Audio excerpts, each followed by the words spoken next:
In this week's drive, we take a big hit and half the field.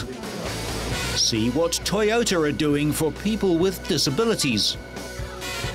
Follow the march of Adam the Invincible. And see a revised version of the world's weirdest vehicle. All this and more in this week's Drive.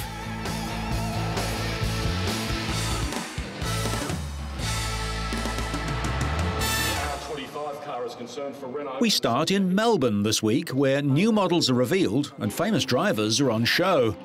A world-first premiere for BMW's new 3 Series, as shown on Drive a few weeks ago.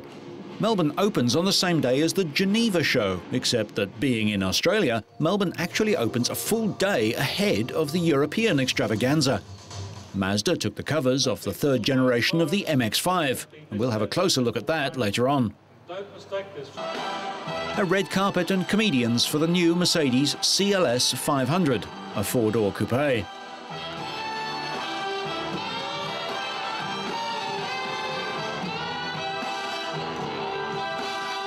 Local General Motors subsidiary Holden concentrated on small cars this year, including the Tigra convertible, now with a folding hard top.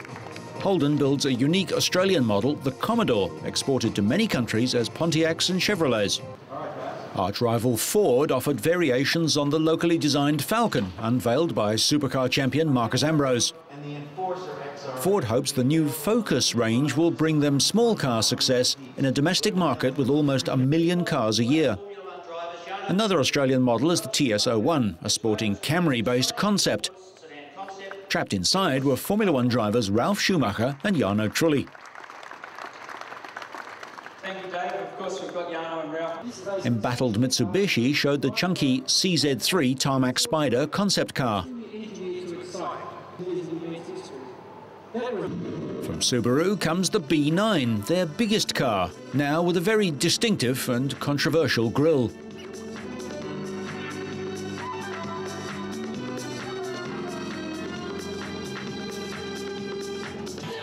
New Range Rovers, one a V8, the other supercharged.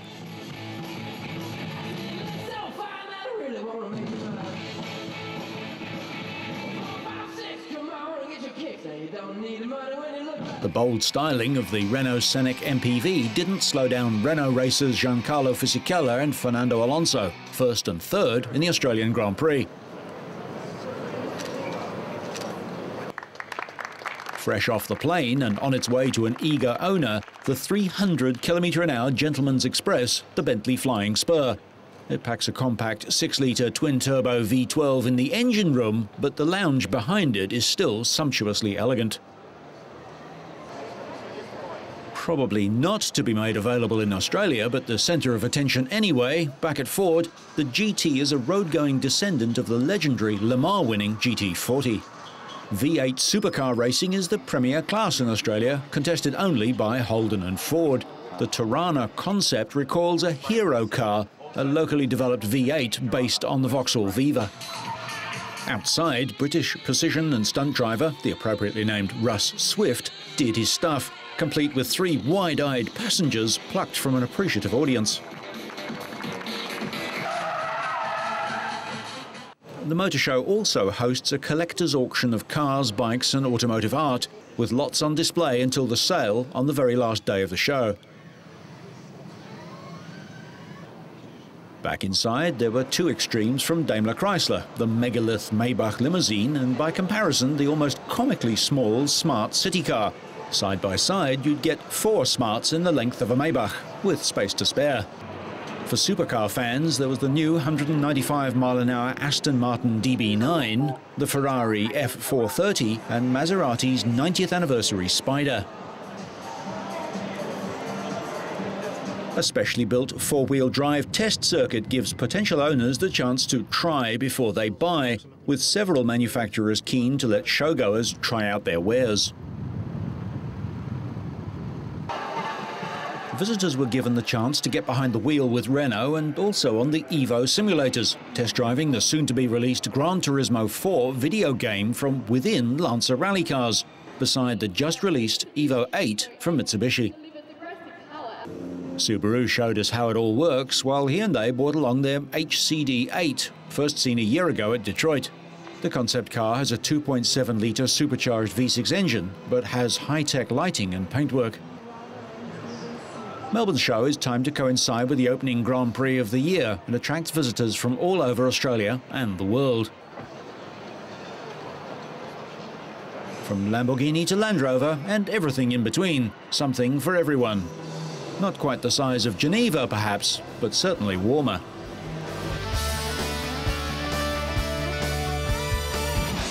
The Miami Speedway hosted the first race of the 17-event 2005 Indy Racing League season. And after the green flag was waved, the race got off to a clean start for the first of 200 laps and 300 miles on the banked oval track. You want March Madness? I got your March one yellow. Just 13 laps into the race, Dario Franchitti's Honda engine blew up in spectacular style, and his race was over. On lap 63, rookie driver Ryan Briscoe of Australia got into dirty air behind another car, lost downforce, and spun into the outside wall. Briscoe was Toyota's Formula One test driver last year. A crash on lap 159 involved 8 cars, triggered when Kosuke Matsuura, trying to pass pole starter Thomas Scheckter on the outside, slid sideways into him. The incident also took out Scott Sharp, Brian Herter, Ed Carpenter and 22-year-old rookie Danica Patrick, making her maiden IRL start. Attempting to pass Ed Carpenter low on the track, she was unlucky to touch him. Danica sustained a concussion in the crash but went home after a checkup. The crash also took out former series champion Scott Dixon of New Zealand. Dixon couldn't avoid Brian Herter, first ploughing into him and then the wall. Dixon won this race in 2003. Yellow flags for 17 laps as the track was cleaned up before a restart with 24 laps left, and Britain's Dan Wheldon pulled clear. He won by 3.7 seconds, virtually the entire straight, ahead of a three-way battle for second. After the Englishman took the checkered flag, Sam Hornish, the winner here last year, beat Tony Kanaan in a photo finish for second place. Last season, Kanaan completed every lap of every race and finished out of the top 5 only once, edging teammate Wheldon to the title. It was Wheldon's 4th IRL victory, and he led for 158 of the 200 laps. Thanks in part to the multi-car crash, only 10 of the 22 starters were running at the end.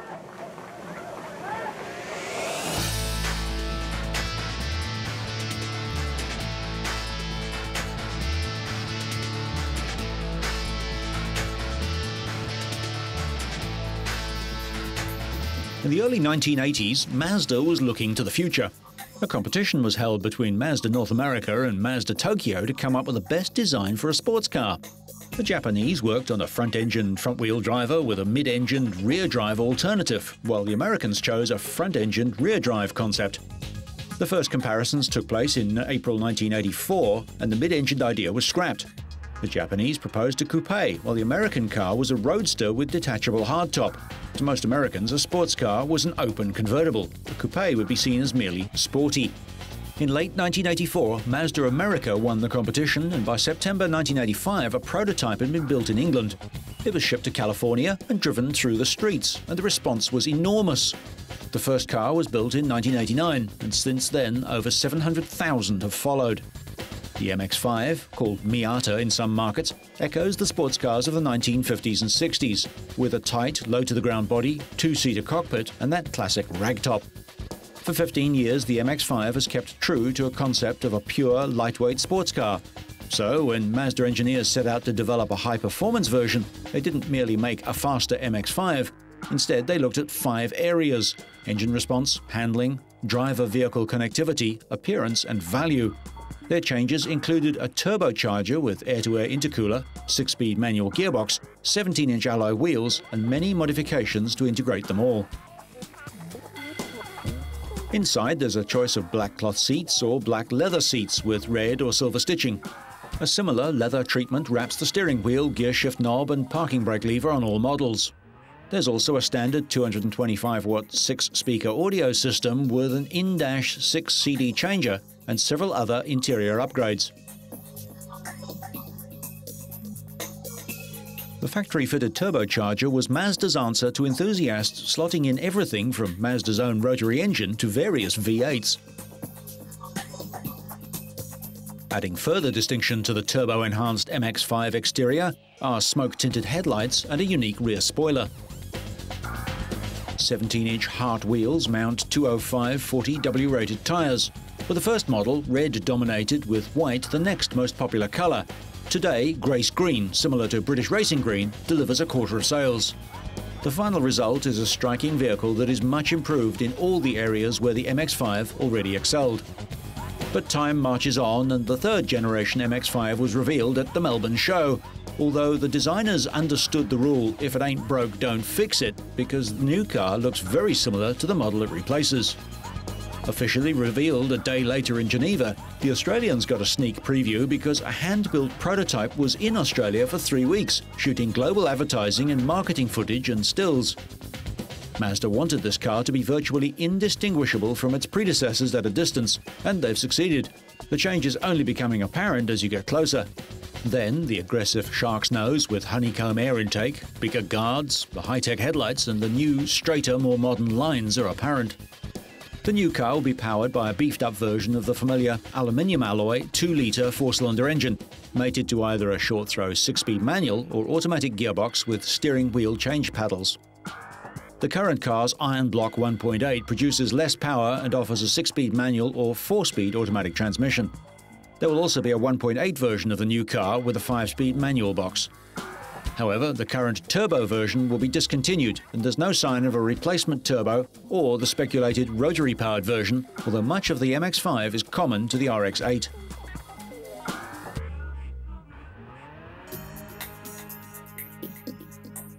Inside, there's a tangible rise in quality and style, and more imaginative trim designs.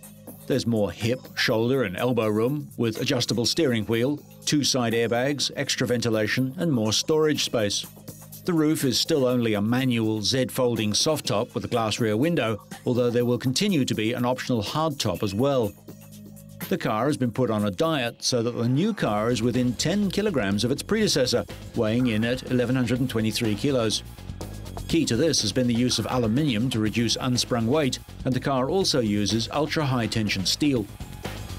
The engine is set back 135 millimeters, sitting behind the front axle to ensure a perfect 50-50 weight distribution.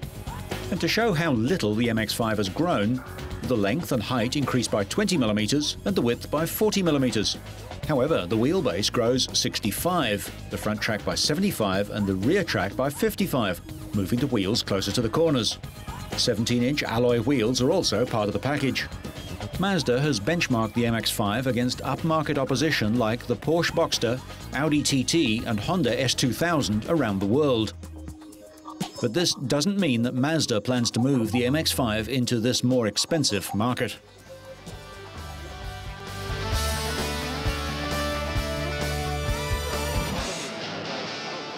The Well Cab is Toyota's innovative take on motoring for people with limited mobility, including the elderly and disabled. The vehicle gives assistance-free access to a mobility-impaired driver and one passenger via remote-controlled, electric-powered sliding doors and an onboard electric lift. Everything in the Well Cab design exercise can be handled with a remote, including the 2 matching, custom-built yellow and grey leather wheelchairs built specifically for the car. With more attention paid to practicality and individual wheelchair design, this could one day be the perfect car for a disabled couple. It has compact twin lifts, thus allowing driver and passenger to independently board in their matching motorized custom wheelchairs. Dual sliding front doors allow the driver and passenger chairs to face forward or swivel outward when entering without being hampered by a traditional car door. Inside the slick yellow Well Cab, the integrated hand controls are not merely bolt-on afterthoughts. The normal steering wheel with suicide knob found in many hand control systems is replaced by a low-effort steering lever. On the center console is a joystick that handles all the vehicle's driving functions, including throttle and brakes. The system is virtually effortless, requiring only a flick of a wrist or a turn of your thumb to control everything. Although this is only a concept, Toyota builds a whole Well Cab series of vehicles that are for sale right now, if you live in Japan. The vehicles are marketed in Japan through a network of dealers and are specifically designed for elderly and disabled drivers.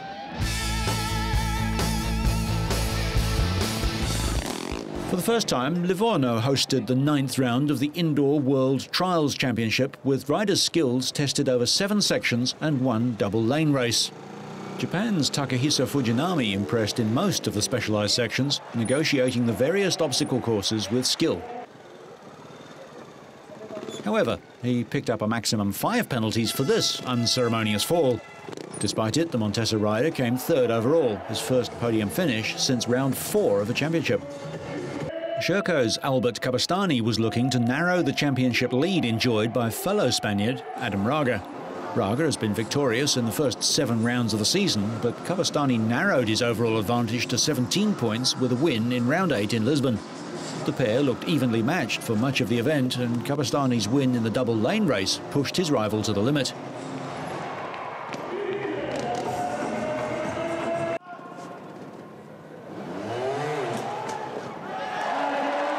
But Cabastani couldn't match Raga's consistency over the 7 specialized sections.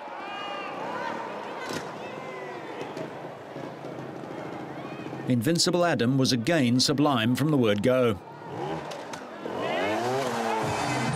In the qualifying heat, he collected just 6 points and tackled the final, competing against Albert Cabastani and Takahisa Fujinami. The thrills of the previous 2 rounds vanished, and Adam was so much in control that he reached the closing section with the 8th win of the season already clinched after a great final lap. Another win for the Gas rider took him to 88 championship points, 19 ahead of Cabastani in the overall standings.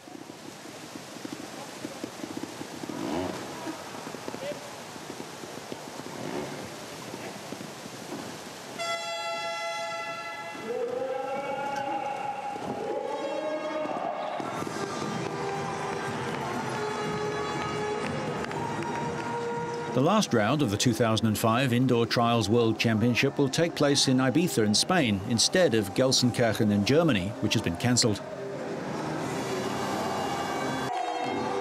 Cabastani was second, while Japanese rider Fujinami came in third. With 3 rounds remaining this season, the 22-year-old Raga can secure the world title for the 2nd consecutive time by winning the 10th round in Buenos Aires in Argentina.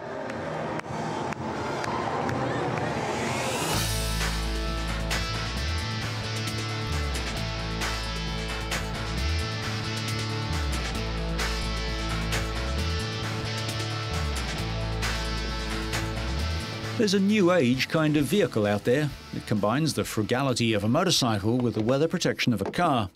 Ecomobile owner Dan Whitfield steps into the cockpit, switches on the ignition and fires up the lusty 1200cc engine. A motorcycle with a fully enclosing body, it needs stabilizers when stopped, but it's not a new idea. A similar vehicle was on sale in France in 1925, 80 years ago. Then in 1942, Jan Delnick built a cigar-bodied 2-wheeler and rode in an Ecomobile a month before he died. According to Dan Whitfield, the sole sales representative for the United States, it's the future of personal transport. Everybody looks at this and says, wow, what a futuristic experiment. It's not an experiment anymore. If you've got a couple million miles under your belt, it's not an experiment anymore. It's real. The Ecomobile, designed by former Swiss airline pilot Arnold Wagner, is driven by a 1200cc BMW motorcycle engine and has a top speed of 265 kilometers an hour. It's very quiet. It's a very smooth ride. You're not exposed to any of the elements that on an open motorcycle you are, but you have the banking through curves, no lateral G-forces, and that's sort of a nice sensation. Again, it's somewhat similar to flying in an aircraft. Only about 100 Ecos have been sold worldwide at a staggering $80,000 each. I use it for transportation to different activities and things that I do. And anytime, I'm going more than 10 miles, I think it's a good reason to use it over my Toyota, which gets 25 miles per gallon, because this gets about 50. The Eco is just one of many recent developments for the environmentally friendly motorist. It follows the release of hybrid vehicles like the Honda Insight and the new Accord, which halves consumption, offers seating for 5 people, and top-of-the-line safety features. A better environment was also Volvo's intention with the V70, which comes complete with a smog-eating radiator. It's coated with a substance that purifies ground-level ozone, the main element of smog. As the vehicle travels, the radiator converts 75% of the ozone flowing through it into oxygen. Based on the Dodge Durango SUV, the Durango Hybrid has also proved that environmentally friendly vehicles can still have appeal. The electric motor results in a full-size SUV with engine performance better than a V8, emissions less than a V6, and a 20% improvement in consumption. Though designed for a different purpose, these vehicles have had more success than the two-wheeled kind, like the Segway, launched with great fanfare in New York in 2001. We'll have more on the Segway in a moment. Motor industry analyst Warren Brown believes the Eco may battle to be seen as more than a quirky motorcycle in a market that's becoming increasingly competitive. In order to get the mass market, you're going to have sex appeal. You have to be packaged properly. It's going to have to service people's basic needs. Does it seat 5 comfortably? Can it carry your luggage? Can you put an MP3 player in there? Do you have a good sound system? Those things, a lot of environmentalists strike as being silly, but that's because they don't sell anything except ideas. If you want to sell a product, then you have to put all of those things in because that's what the market is demanding. The Ecomobile is not just a lifestyle, but a lifetime purchase. The body's made of Kevlar, the material used to make bulletproof vests. One reason it comes with a 25-year guarantee.